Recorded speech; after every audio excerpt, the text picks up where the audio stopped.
Hello दोस्तों, video बना देता हूँ और इस वीडियो में ख़तरनाक डेटा मुझे दिखाई दे रहा है। देखिए आज सुबह क्या हुआ दोस्तों। 16,000 लगभग 287-88 पे खुला था और 16,324 तक निफ्टी 50 टच किया। उसके बाद दोस्तों 16,300 निफ्टी 50 ने थोड़ा सा दोपहर को काटा था। अदरवाइज वो 16,250 और 16,300 के बीच में ही 2-3 घंटे टिका रहा, लेकिन इंडिकेशन क्लियर नहीं मिल रहे थे कहीं से भी। वर्ल्ड वाइड किसी भी जगह से कोई क्लू नहीं मिल रहा था, थोड़ी सी भी हिंट नहीं मिल रही थी।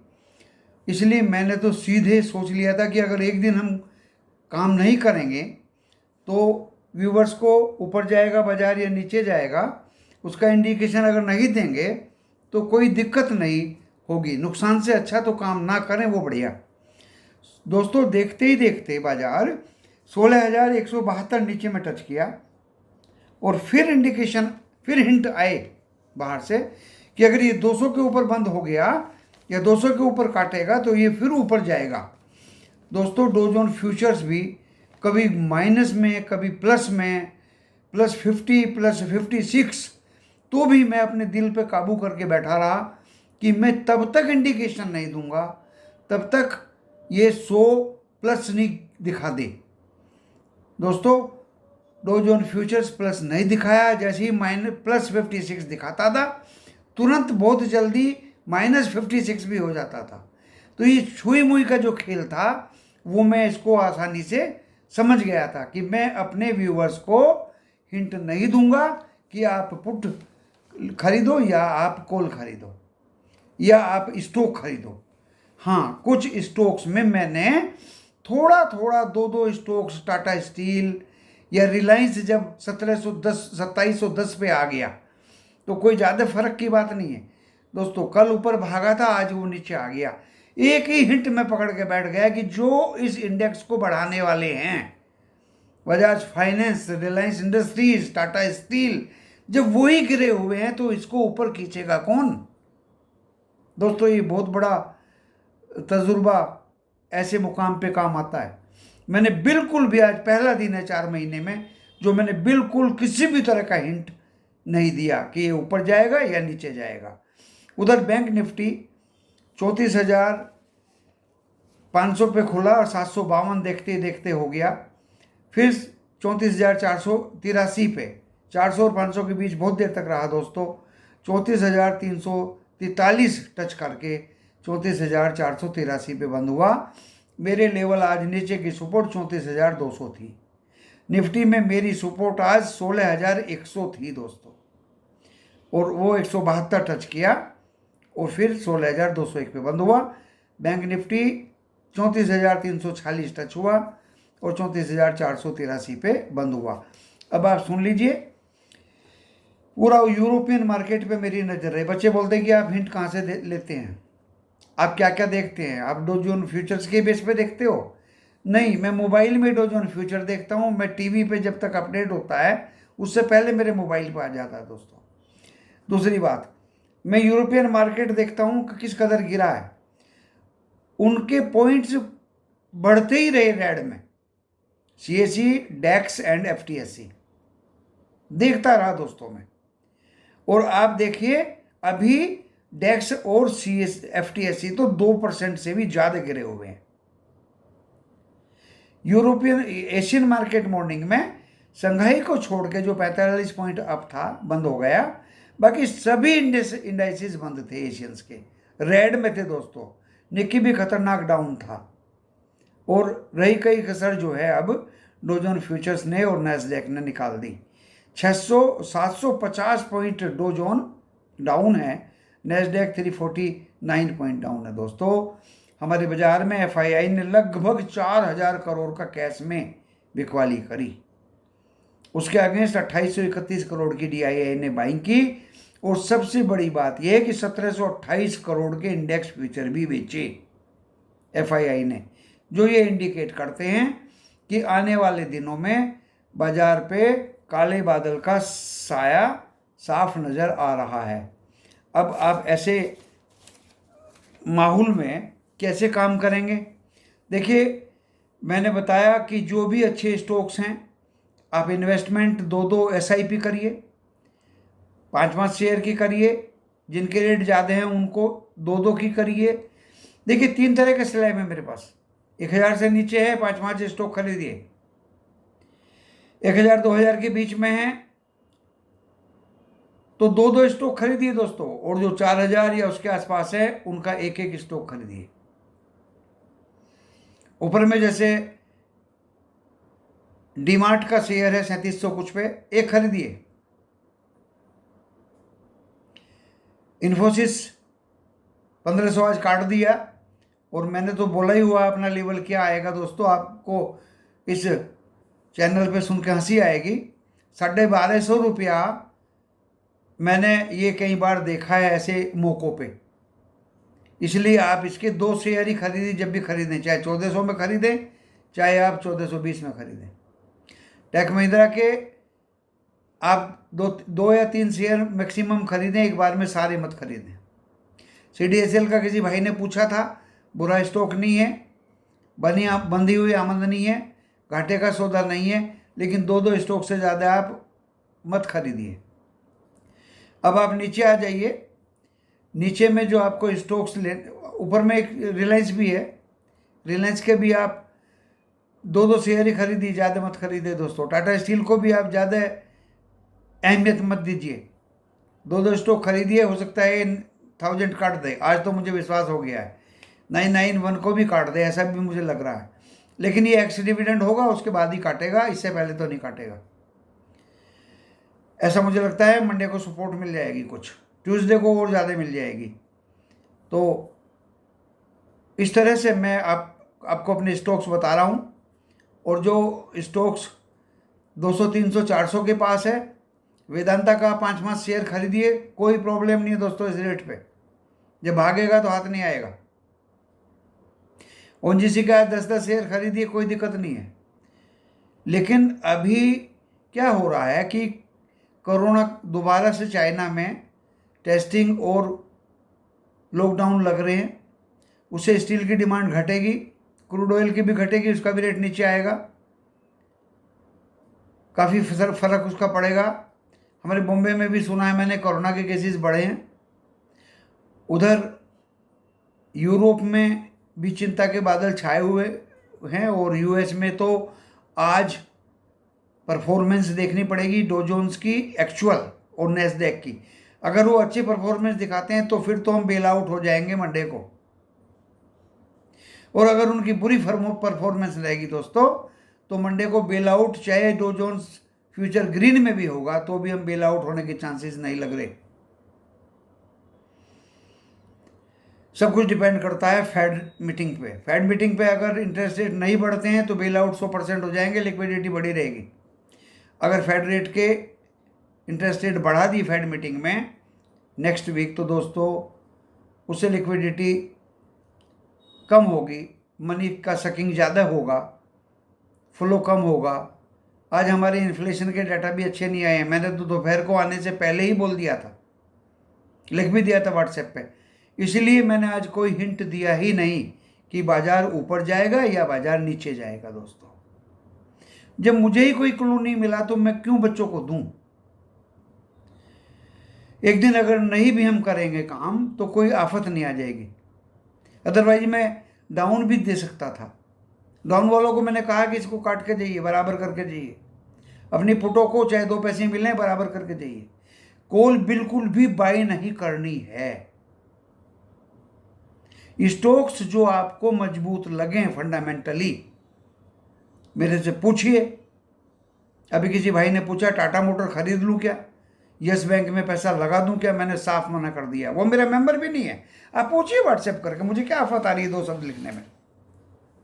कमेंट्स में पूछिए, मैं जवाब दूंगा। मेरे से मैंने पूछे कोई शेयर खरीदेंगे तो दोस्तों नुकसान होने की संभावना ज़्यादा है। मैं पैसा चार्ज नहीं कर रहा हूँ, व्हाट्सएप पे आप पूछ रहे हैं, मैंने जवाब दे दिया 2 शब्द में, दैट्स ऑल। आप अपने घर, हम अपने घर। सर क्या खरीदें, मैंने वो भी बता दिया, कमेंट्स में भी बताता हूँ, दूसरों के कमेंट्स में जो रिप्लाई देता हूँ वो भी आप पढ़िए। वो यूट्यूब में के मेंबर हैं, इमोजी उनके नाम के सामने हैं, उनको रिप्लाई देता हूँ, आपको भी देता हूँ, लेकिन सबकी रिप्लाई को पढ़े, उससे ज्ञान बढ़ेगा, उससे पता चलेगा कि मैं किसको क्या कह रहा हूँ। एनालिसिस करके पेस्ट भी कर देता हूँ। कंपनी पे जीरो डेप्ट है, इनकम जबरदस्त है, रेवेन्यू इंक्रीजिंग ऑर्डर्स में पिछले 7 ईयर्स से, प्रॉफिट इंक्रीजिंग ऑर्डर में है पिछले 7 ईयर्स से, ईपीएस इंक्रीजिंग ऑर्डर्स में है पिछले 7 ईयर्स से, और डेप्ट डिक्रीजिंग ऑर्डर या जीरो है पिछले 7 ईयर्स से। दोस्तों, मेरे प्यारे मित्रों, ये 4 चीजें आप सीख लीजिए। इस वीडियो को घुमा फिरा के बार बार देखिए कि मैंने ये 4 लाइनें आपको क्या बोली हैं, और ये सीधे मनी कंट्रोल के पहले पेज पे स्क्रॉल करोगे, नीचे जो बार डायग्राम बना है सारी मिल जाती है, चारों मिल जाती हैं दोस्तों। कोई भी कंपनी खोल के देख लीजिए, अरे कम से कम इंक्रीजिंग डिक्रीजिंग तो देखते हो, ग्रीन कलर में वो सारा बहुत बढ़िया दिखाया गया है मनी कंट्रोल पे। रिपीट कर देता हूं, किसी भी कंपनी का शेयर खोलिए मनी कंट्रोल पे।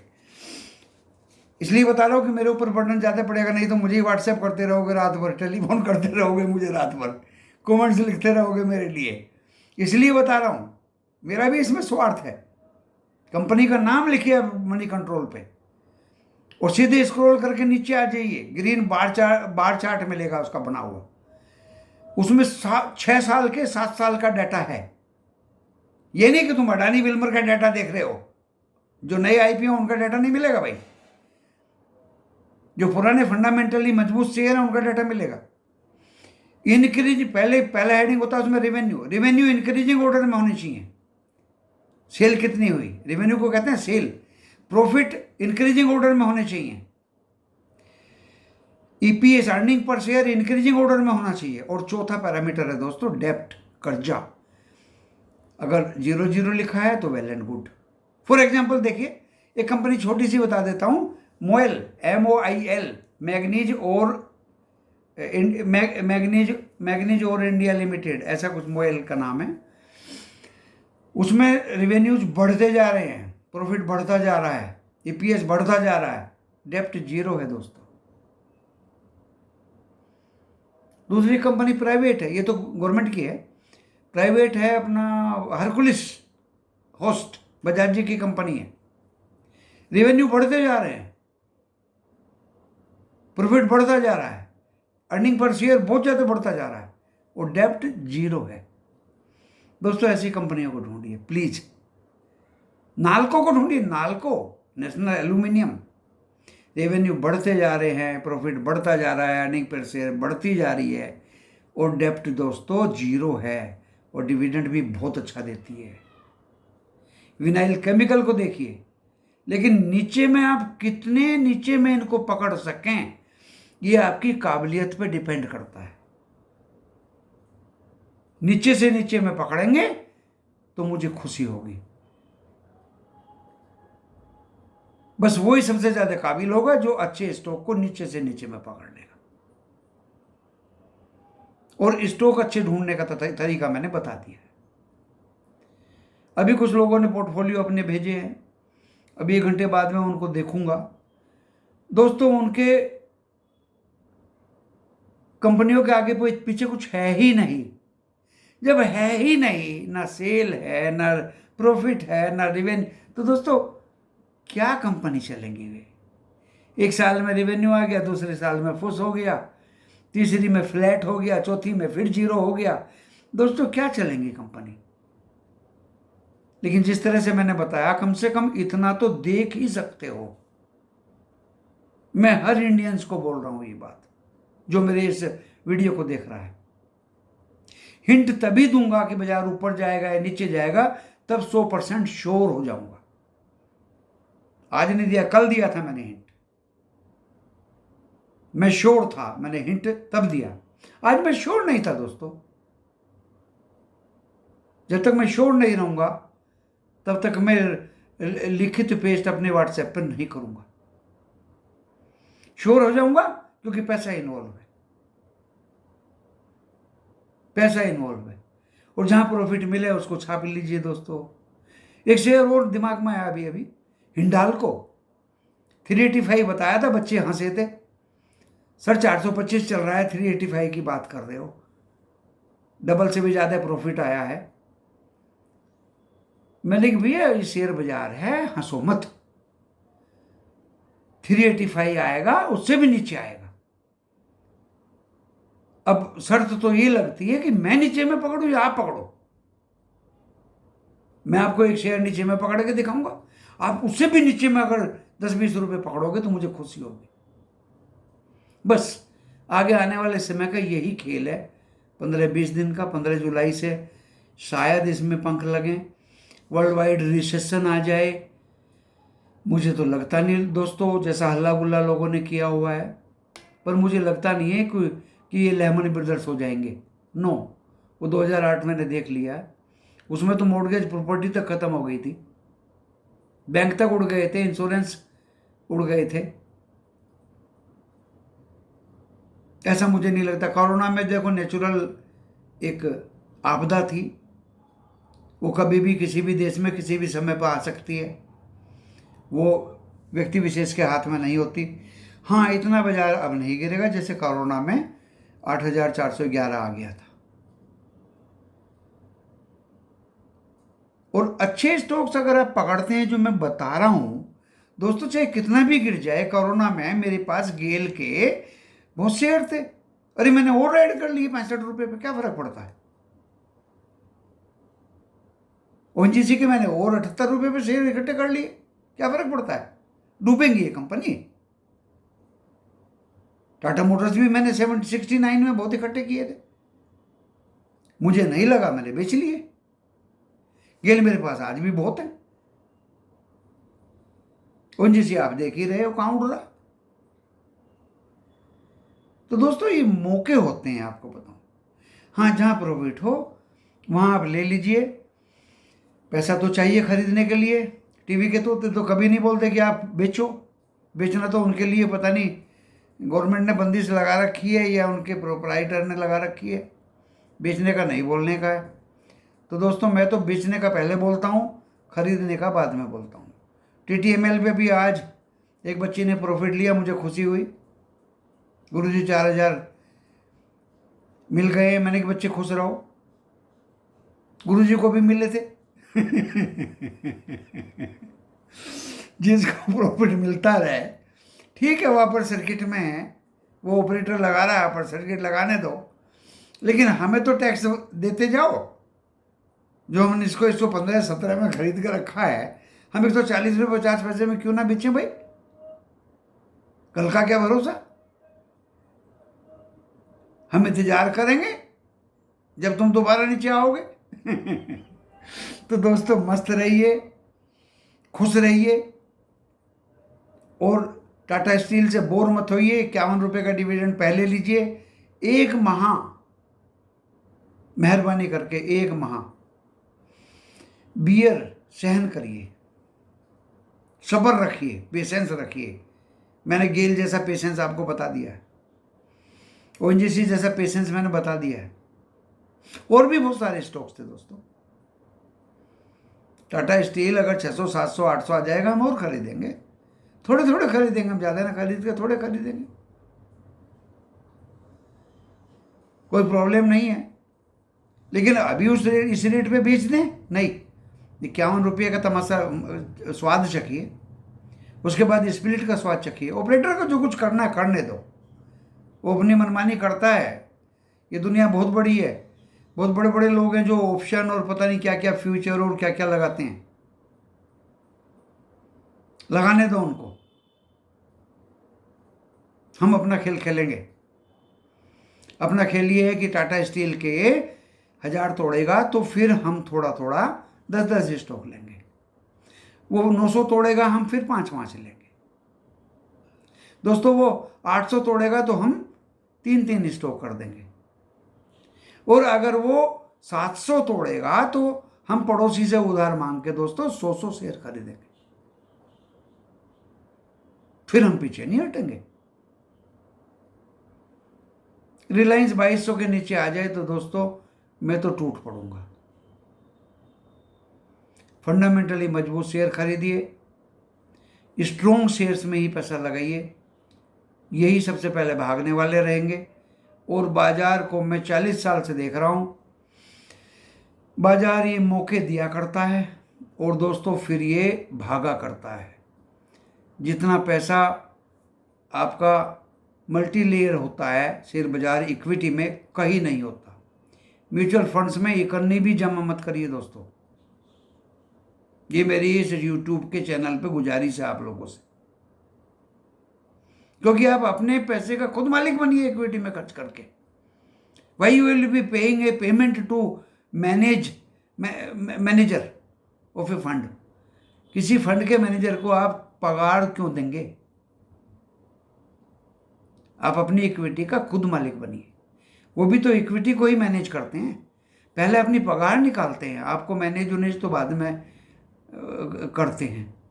होता है तो करते हैं, नहीं होता है तो वो कहाँ से करेंगे, वो तो पहले ही लिख देते हैं।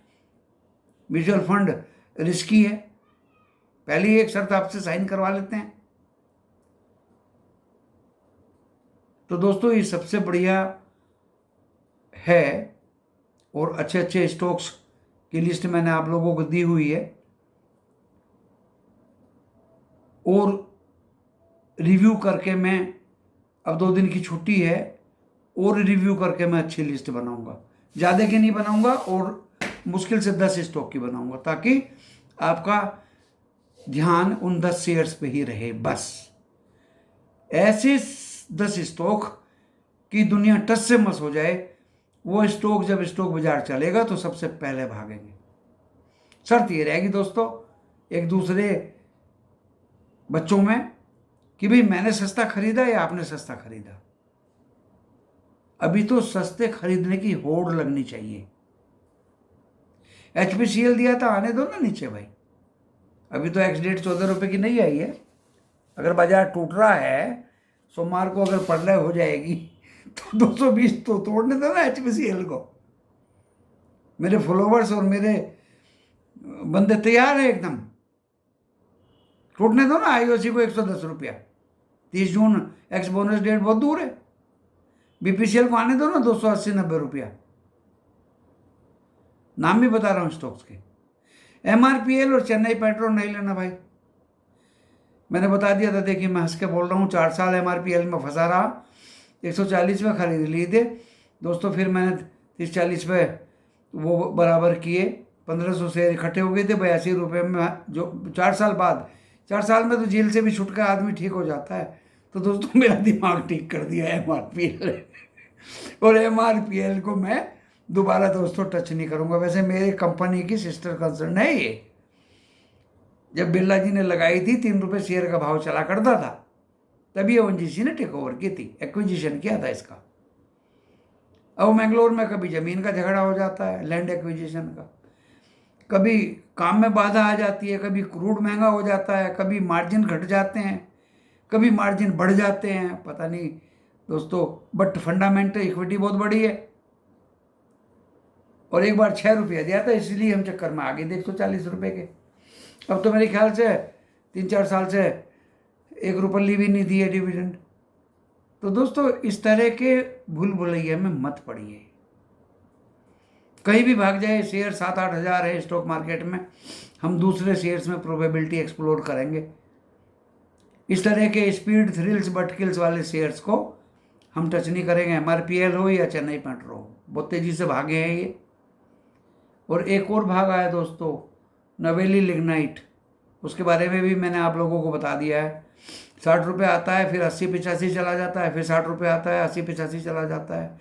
तोड़ने दो ना 60 रुपये, खरीद के रख लेंगे, जब चांस देगा तो निकल जाएंगे। तो दोस्तों इसी के साथ, और BCG ग्रुप और पता नहीं कौन कौन से क्या क्या शेयर्स हैं, और ये क्या है अपने वो जो थे एक, जिन्होंने रिलायंस को बेच दिया अपना कारोबार।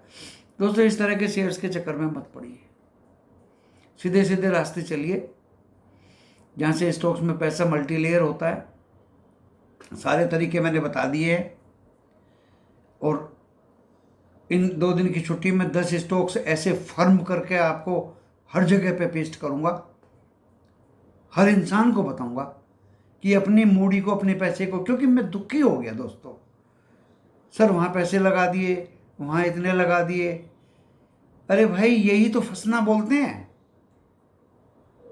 बचो इन बीमारियों से, इन लालचों से बचो, किसी के कहने से बचो। अब आप कहेंगे, आप भी तो कहेंगे ही हमें, भाई मैं तो एनालिसिस करके सबूत के साथ पेस्ट करूंगा, 4 आदमियों को दिखाइए, फिर बाई करिए। मंडे को डाउनफॉल लग रहा है दोस्तों, 16,000 भी तोड़ देगा ऐसा लग रहा है। ऊपर तो लिमिटेड हो गया अब, 16,000 अगर 350 चला जाए तो वही गनीमत है। और अगर 15,700 तोड़ दिया दोस्तों, तो देखिए बाजार में एक रिसेशन या मंदी का साया आ जाएगा, जिसका सोमवार और मंगलवार को पता लग जाएगा। उधर बैंक निफ्टी अगर 33,500 टच करता है तो उस पर भी एक मंदी का साया साफ नजर आएगा। ऊपर 35,000 रेस्ट्रिक्शंस है, रेजिस्टेंस है। दोस्तों इसी भविष्यवाणी के साथ मैं यहाँ इस वीडियो को विराम देता हूँ। नमस्कार।